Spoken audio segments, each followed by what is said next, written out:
You're listening to A Tiny Homestead, the podcast comprised entirely of conversations with homesteaders, cottage food producers, and crafters. I'm your host, Mary Lewis. Today I'm talking with Joel Salaton at Polyface Farms in Virginia in the United States. Good morning, Joel. How are you? Good morning. I'm very good. Thank you very much. What's the weather like there today?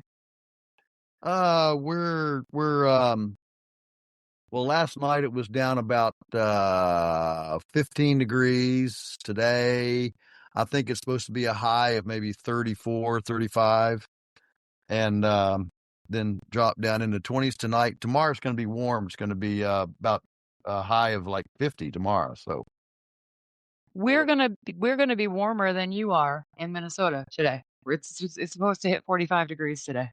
oh wow, that's cool. That doesn't happen very often that we're warmer than Virginia. Yeah. Well, we've been in a really cold. I mean, the river's frozen over. We've been in a really cold dip here lately. Yeah, I think the whole United States has been at some point in the last week and a half. It's been unbearably cold here, and I'm really looking forward to it getting back into what we would consider to be temperate degrees here. Um, so I saw that Polyface Farms is closed for the next week or so. Do you guys close for the holidays? Yeah, we do. We close for about 2 weeks, and you got to realize many of our staff. We have a very young staff here, and so often they like to go to family over the holidays and things and New Year. So it's just the easiest thing is to just close for 2 weeks and just keep a kind of a core here to do chores and feed cows and gather eggs and kind of hold the ship together for a couple of weeks and let everybody just enjoy. And then those people that put their hands up and say, well, I'll stay through Christmas, then obviously they get their 2 weeks. One guy already took his 2 weeks back at Thanksgiving, and then they uh, stagger out through January. So usually by mid-February we're back at full staff and up and running. But these 2 weeks were pretty core. That's fabulous, and it gives you and your wife and your son a chance to maybe spend some time together as a family, yes? Yeah, some, although I'm a bit of a Scrooge. We've done this all our lives, and the holidays, the work stays, so we end up picking up the slack because we live here. We don't have to go see family. We're here, Mhm. and so we pick up a lot of extra work during the holidays. I'm actually and during what I've started doing in the last few years is the holidays or with the crew kind of down to core level and not biting off any great big projects. That's when I do my writing. So yesterday I started on my next book, and I'm almost done with the third chapter. I got 2 chapters done yesterday. I was trying to get my third one done this morning before this, but I didn't quite get it done. I'll have to finish after our call here. But I'm hoping to get this knocked out here in the next couple of weeks, and we'll be up and running. Do you have a working title yet? Oh yeah, the title is Food Emancipation. Oh, awesome. Because we need that real bad right now. We do. We need it desperately, and this I consider this. I told Teresa this morning. This is probably going to be my single biggest contribution, I think, to the culture. And of course, she said, "Well, it's taken your whole life to get to this, to get to this point." But this the food freedom, I think, is the biggest issue we've got now agriculturally, and in the food system. And so I'm really digging into it. I'm excited about it. In fact, I couldn't even sleep last night. I got 2 chapters done, and I'm really excited about it and glad to be jumping. The big thing with a book, the hard part is starting. And so yesterday when I got that first chapter done, I say, I was on a roll. And now I'm just real excited about knocking it out. Yeah, somebody told me a trick once that if you're stuck at the beginning, start in the middle. Like literally just get the words on paper and then you can move it Yeah. around. Yeah, yeah, yeah. Well, that's true. That's true. So, I have an outline, and so I've got kind of the chapter ideas, chapter titles, and they'll change and they'll morph and things. I mean, a book kind of takes on its own. It kind of takes on its own persona, as you get into it, and new things come to mind and all that. But for me, I find that just sitting down and cranking on it and trying to get it knocked out in a couple of weeks, a rough draft at least, um, is the way to be the most efficient because it's awfully hard to leave it for a month and come back to it. To know, well, what did I say this? Did I say it? You got to go back and review. I can't remember whether I put this in or that in. So, if you just start and just um, go through, it's a lot more efficient. Yeah, and if you stop and come back to it a month later, you've lost some of the momentum and the Yeah, energy that you had for it. that's So, right. That's right. Yeah. so I, I, No, I, there's no energy like first energy. If you've ever like written something and then lost it on the computer, you hit a button and it all goes away, and you can never resurrect uh the second writing with the same energy as you did the first one. no, it's like new relationship energy. You know, when you meet somebody new and you're just Yeah. learning about them and you're Yeah, all yeah. excited. That's what happens with books and articles. It's amazing. I love it. I used to be a freelance writer, and every time I would get into it, I'd start writing, come up for air 2 hours later, and be like, "Oh, I was in the zone." Yeah, yeah, that's right. That's right. That's exactly right. Zone. Yeah. Love that zone, and I actually would love to get back into writing, but I don't have time right now because 'cause I'm too busy talking to amazing people like you every week. Um, so I was gonna ask you about the whole cost of beef situation and the SNAP benefits fiasco, and things are just so heavy right now. I would actually just rather ask you about where you've been this year, what you've learned, what your favorite parts of the year were. So where have you been? Where have you traveled this year? Oh my goodness. I've been I've been all over the place. Yeah, I mean, I'm gone, I don't know, a third of the time or more. Um, I've I do a lot of homestead fairs. So, if you wanna go around the country, it's, um it's a Homestead Festival in Columbia, Tennessee. That's about, 6,000 people.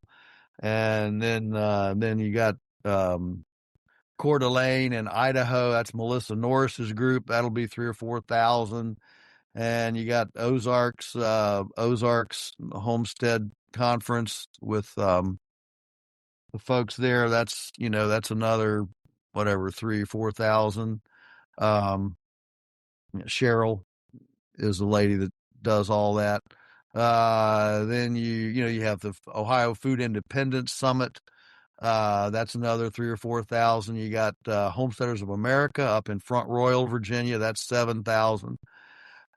These homestead fairs are huge. Then what's happening this year? For the first time, I've really noticed it this year is I'm starting to do 10 or 12 homeschooling conferences.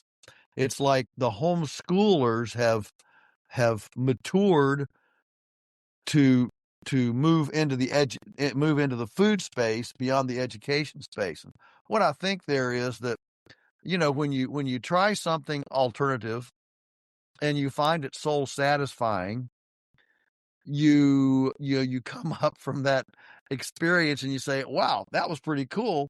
What else have I been missing?" And so these homeschoolers, when they find homeschooling to be satisfying, they start looking at food, at investment, at recreation, at energy, all sorts of things. And so I think it's a very, very natural permutation that the homeschoolers are coming to homesteading, and they're just such a fun bunch, and I enjoy them a lot. So suddenly that has really blown open here in 2025, and it's pretty uh, it's pretty different. It's added a whole new dimension to. I have a question, based off of that. Um, so are you going to homeschooling conferences, or are you going to actually homeschools and talking to the kids too? Oh, no, no, no, no, these are conferences. Okay. No, I don't do this for free. No, Uh, no. I go to these conferences, and these are almost every state has some sort of state homeschool convention. The biggest one in the nation is Florida. And they all have different names: Florida Parent Educators, FPEA, Florida Parent Educators Association. Um, Virginia is a big one, but they're all over. And then there are overriding groups too, like uh, let me find it here. The great homeschool conventions. Uh, those they do about 6 a year around the country, and so th- and they're big. There are thousands and thousands of people, and yeah, they're a lot of fun. Awesome. So what have you learned in 2025? Because you've learned a lot in your beautiful long life, but what surprised you this year?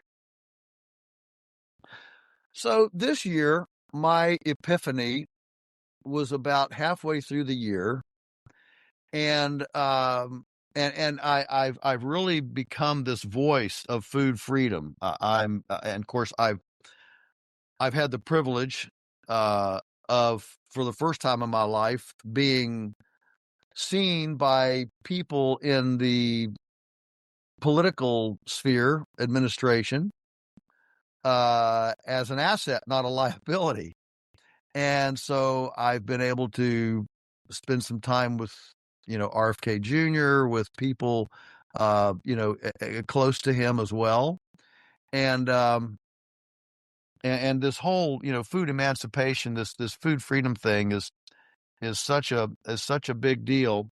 And, the thing that's struck me about it, the epiphany I want to share, is all my life I've been preaching, get in your kitchen. If you want a different food system, get in your kitchen, get in your kitchen. Buy whole foods, don't buy processed, get in your kitchen and cook from scratch. It's never been easier. And, we got Instapot, running hot and cold water, refrigeration, time bake, Instapots, bread makers, ice cream makers, get in your kitchen. This summer, I realized, after looking at what Americans spend on convenience food, 75% of the retail dollar is convenience food. And hearing RFK Jr. talk about ultra processed and all this, and the whole Maha. I mean, the year started with Teresa and I being invited to go as guests to the Maha inaugural ball in D.C. We'd never been to an inaugural ball, and so I had to go, get a tuxedo, and we had to go up there and froze our buns off, but we went to that thing. And so what I've come to the conclusion is that I'm going to quit preaching get in your kitchen. Now, I still believe that. I still think I'm not, I haven't gone to the dark side, but what I'm suggesting is that horse has left the stable. Americans, until some catastrophe happens, Americans are not going to get in their kitchen. They're just not. And so that leaves the convenience food option as the single biggest category of food purchasing in the country. Now, there's no reason why a convenience food, say, a heat and eat frozen chicken pot pie, needs to be junk.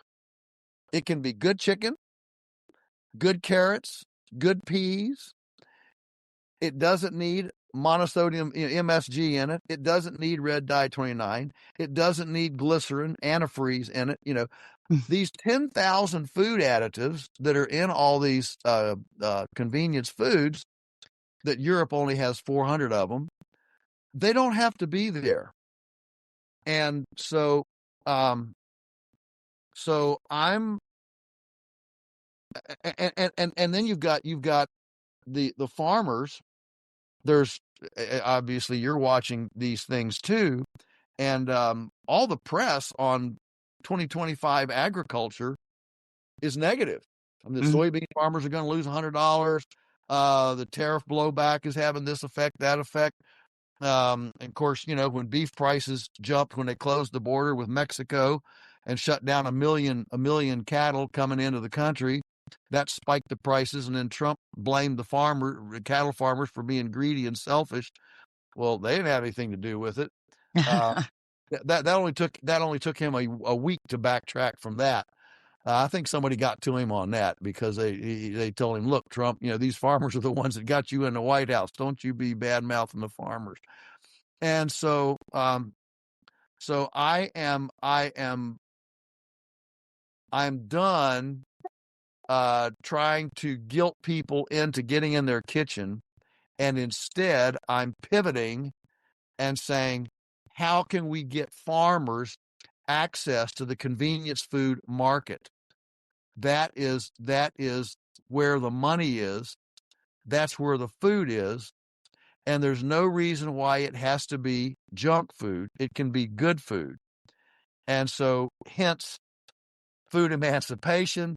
Let's take the shackles off our farmers and let farmers access the food supply, and take the shackles off of the buyers who don't have choice.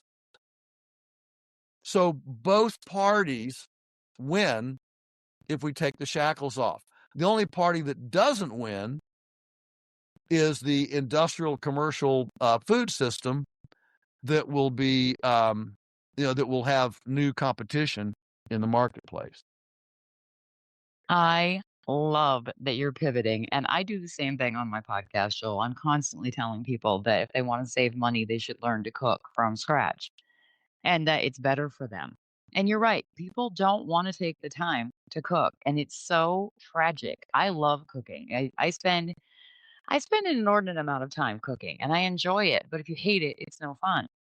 Yeah. So, Yeah, and the or if you're so far removed from it, you're intimidated by it. I'm meeting more and more people now who young, 20s and 30s, who are literally intimidated by the kitchen. I mean, they're scared of food. They've heard about, whatever, disease and safety and all this sanitation and all this stuff, and they're paranoid that they're going to make themselves sick or get some sort of disease because they didn't wipe the counter off well enough. I mean, it actually, when ignorance finally hatches to its final destination, it turns from ignorance into paranoia. Mhm. And that's what we've got right now in the average American home, is literally food paranoia. They don't want to touch it. They want to open up a bag, stick it in the microwave, and eat it, because they're literally paranoid of viscerally engaging in the food itself.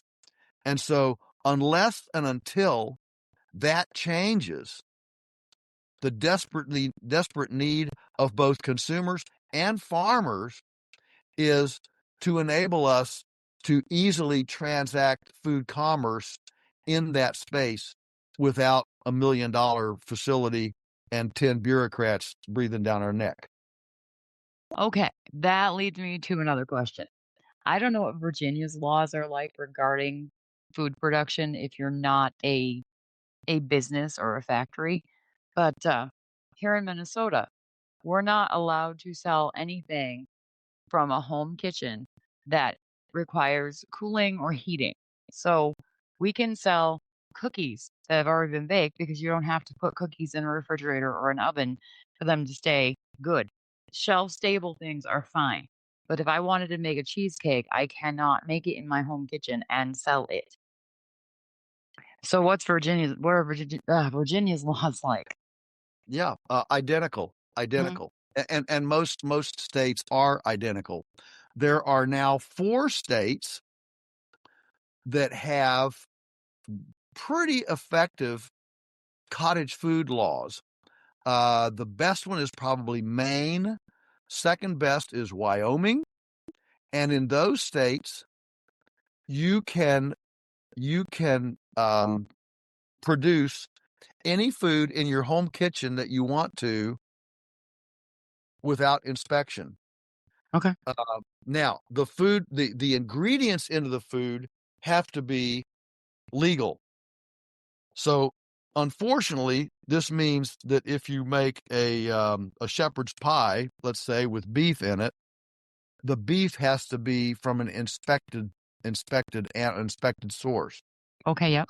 Once you have the beef, you can open that package and make a shepherd's pie and sell it without inspection in Maine and Wyoming.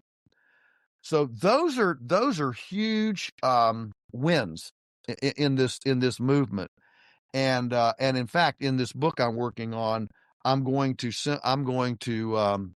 put in the 4 states with these good, cottage food laws, so that people can see the kind of language. So right now, the strategist that I'm working with, what what the strategy seems to be, if we could get 30 or 40 states to adopt these um, these food freedom uh, laws, then what we could get, hopefully, would be a federal blanket.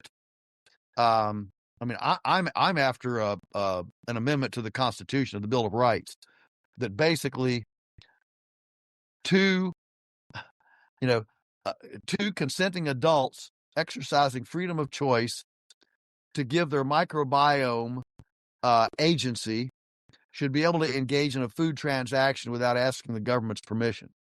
Now, I'm not saying that I should be able to sell it at Walmart or export it to Sri Lanka and Vietnam.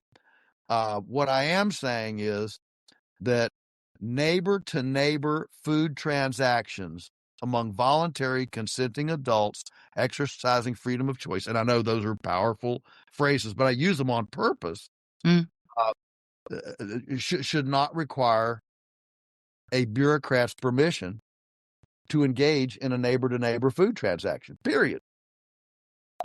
When do you think this book is going to be available to buy? Because I can't wait to promote it. Yeah, so I'm hoping to get it roughed out by the end of December. So I've got 2 weeks here, and I'm cranking on it. I mean, I've got some other things. I've got, some podcasts. I've got wood to cut and some other things to do. Tomorrow we've got a chip, so that Daniel wants me to go up and cut trees for him. So I've got some things to do, but basically, every spare minute I'm doing this. I hope for this to be out sometime late next summer, August, maybe something like that.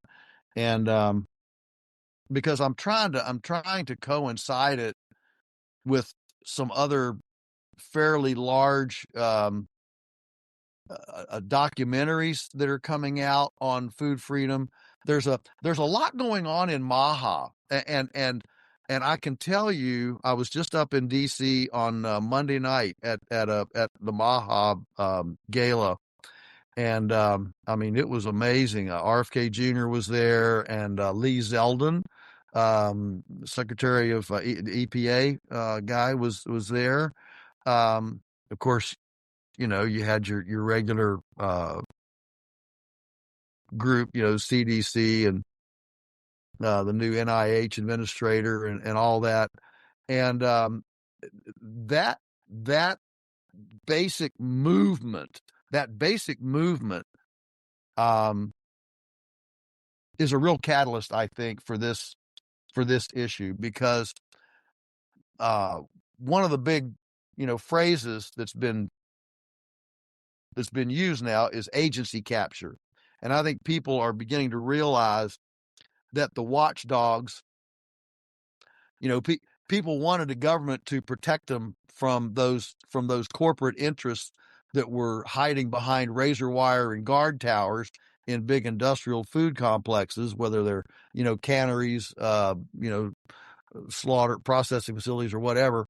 We want a government bully big enough to look across the fence and protect our interests. And what they didn't realize was that the government regulators and the corporate interests were going to go to bed together. Mhm. Yeah, that's what they didn't realize, and that reality is really coming to light now, with Maha, with Moms Across America's in Honeycut. What these folks are exposing is pretty dramatic. Well, I'm thrilled that this is going on. This is a movement now because it has been incredibly frustrating to me. I make a killer cheesecake, Joel, and I have my cottage food license or registration for Minnesota. I can't sell cheesecake in Minnesota because it's cooked in my kitchen. And Yeah, I know that's minor, it's small, it's tiny scale, but if your book actually turns people to understanding that there's nothing wrong with yeah, what's cooked in a home kitchen, as long as that kitchen is like, relatively clean and there's not dog and cat hair everywhere. yeah, yeah. Well, so here's so the difference is the expectations. So, when a food chain is opaque, uh, there are there's a trust issue. Mhm. But when a food chain is short and relational, the trust goes way up. See, the butcher, baker, and candlestick maker, or in your case, I'll say the cheesecake maker, Yeah. used to be embedded in the village as artisans, as craft. And their kids played with other kids in the neighborhood. They went to the same churches. They lived above their shops. They didn't have employees only hanging on the door. People could come in, wander around the kitchen, look in the garbage can. I mean, there was a transparency that created a transparency and an accountability that created the vetting procedure. But as food industrialized and started hiding behind industrial walls, the public became paranoid of the food. I think I already said that. And but here's the thing. Let's take another way to say this is the Uberization of food. If 50 years ago somebody had come to you and said, uh, you know what, Mary, you know what, in next week you're going to go to Calcutta, jump in a car with a guy that has no chauffeur's license. The car isn't registered with a chauffeur agency. And he's going to pick you up and you're going to say, take me to, the museum uh, at D Street, and you're going to trust him to take you there. You'd have said, "What? Are you crazy? Calcutta? No, I'm getting a cab. I'm getting a licensed, chauffeur service. I'm not jumping in a car with some. Well, that's exactly what happened. It's called Uber, and what made it possible was that the internet with real time